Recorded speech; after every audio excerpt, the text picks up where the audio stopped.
Welcome to విశిష్ట food. ఇవాళటి recipe వచ్చేసి నేను మొక్కజొన్నలతో గారెలు చేస్తున్నానండి. ఇదిగో చూడండి, ఇందులో బెల్లం యాడ్ చేశాను. ఇంకా చాలా టేస్టీగా ఉంటుందండి.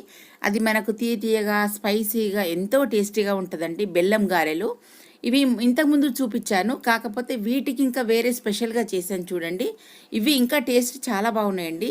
అంటే ఎవరిష్ట ప్రకారం వాళ్ళు బెల్లం ఇష్టం ఉన్న వాళ్ళు వేసుకోవచ్చు, లేకపోతే లేదు. కానీ బెల్లం వేస్తేనే అసలు తీయగా ఎంత టేస్టీగా ఉంటుందో, మనకు నోట్లో వేసుకుంటే ఇలా కరిగిపోయేంత టేస్టీగా ఉంటుందండి ఈ బెల్లం గారెలు అనేది. మొక్కజొన్నలతో చేశానండి.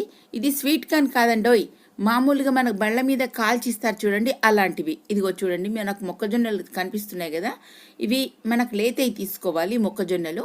ఇవి పచ్చివి అయితేనే చాలా బాగుంటుందండి, మనకు గ్రైండింగ్ చేసుకోవడానికి కూడా బాగుంటుంది. ఇది మనకు తింటుంటే కూడా చాలా టేస్టీగా కూడా ఉంటుంది. ఇక దీనికి కావాల్సిన ఏంటియో చూద్దాం ఒకసారి.